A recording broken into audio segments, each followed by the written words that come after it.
based news outlet. My desk is in the nation's capital, and my job is to bring news of the state's congressional delegation to you. Usually, I'm the person asking questions, but maybe you have questions for me. Join me Tuesday at 10 a.m. for a Reddit Ask Me Anything session. Go to reddit.com/r/politics to join the conversation. You're listening to CPR News, KCFR FM Denver, KCFC AM Boulder, and on HD at 90.1 FM. KCFC is also heard on translator K292GW in Boulder at 106.3 FM.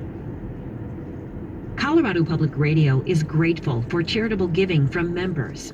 Thank you to network partners Shelley Bridge and Dennis Brockfeld. Learn about CPR's different giving levels on the support page at cpr.org.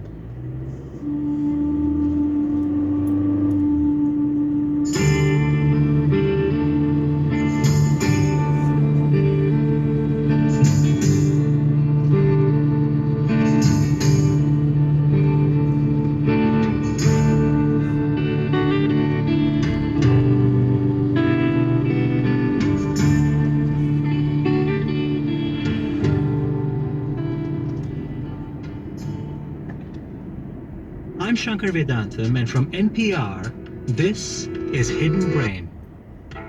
More than a decade ago, NPR social science correspondent Shankar Vedantam I began looking into the unseen influences that shape our lives. Psychologists even have a term for this behavior. Racial biases might also be playing licensing, David. What I found astonished me. Not a lot of people know that this is happening. I fell off my chair when I saw this. Was one of those things that the world was never supposed to see or hear.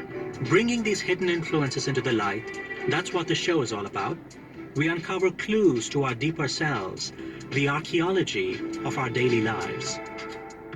Hiding the truth can be unbearably isolating. And that's where we see the harm. It's not having to hide a secret, it's having to live with it alone. The psychological consequences of secret keeping. First, this news.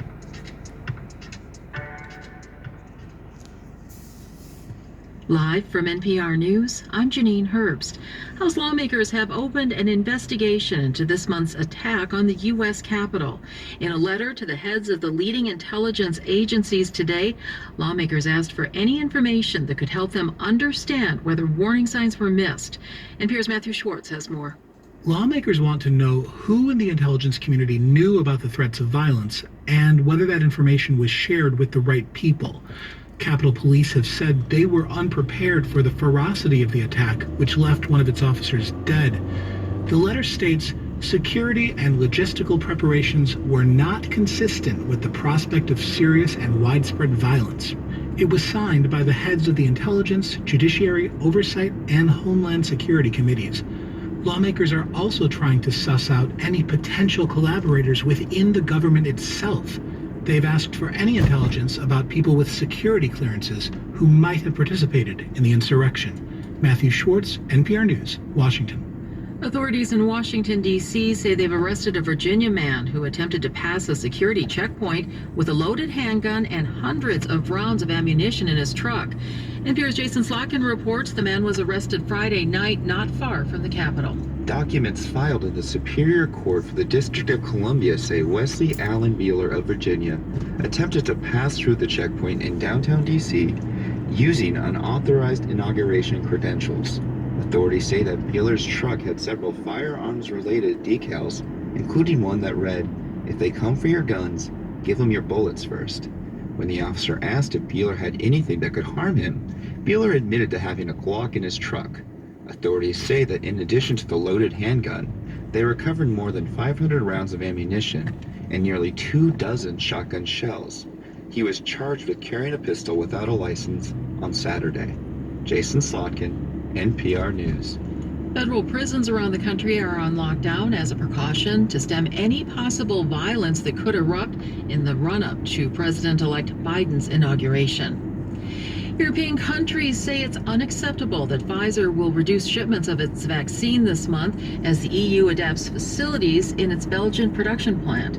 Terry Schultz reports the European Commission says it's received reassurances that the delay will be temporary. 6 Nordic and Baltic health ministers issued joint criticism of the Pfizer announcement, saying the reduction will affect both the health situation and the credibility of the EU's entire vaccination strategy. European Commission President Ursula von der Leyen says she called the Pfizer CEO immediately upon hearing of the problem, and he told her the company would still be able to deliver all the guaranteed doses by the end of March. Terry Schultz reporting. And you're listening to NPR News. In Mississippi. For South, please continue to monitor your system, and grass is in control. NASA's hot fire test of the new SLS RS-25 rocket engine was cut short this afternoon. The test, in which the huge engines are fueled and fired without launching, was supposed to last around 8 minutes, but it ended after just 1. NASA hopes to use these engines on an Artemis rocket for an unmanned mission around the moon later this year. In Germany, the party of Chancellor Angela Merkel has elected a new leader. Pro-business politician Armin Laschet offers a clear continuation of Merkel's policies, and as NPR's Rob Schmitz reports, it's now one of the top contenders to replace Merkel as chancellor at the end of the year. For more than 3 years, Armin Laschet has served as the premier of North Rhine-Westphalia. It's Germany's most populated state that includes the cities of Cologne, Dusseldorf, and Essen. As a politician, the 60-year-old Laschet has been a close ally of Chancellor Angela Merkel, and as candidate for chairman of the Christian Democratic Union Party, offered a clear continuation of her policies. This relationship persuaded party delegates to elect Laschet as the party's new chair. He was up against staunch conservative businessman Friedrich Merz and former federal environment minister Norbert Röttgen, and he edged out Merz's 521 votes to 466 in a runoff election. As chairman of the CDU, Laschet is now one of the top contenders to replace Angela Merkel as chancellor at the end of this year. Rob Schmitz, NPR News, Berlin. And I'm Janine Herbst, NPR News. Support for NPR comes from NPR stations. Other contributors include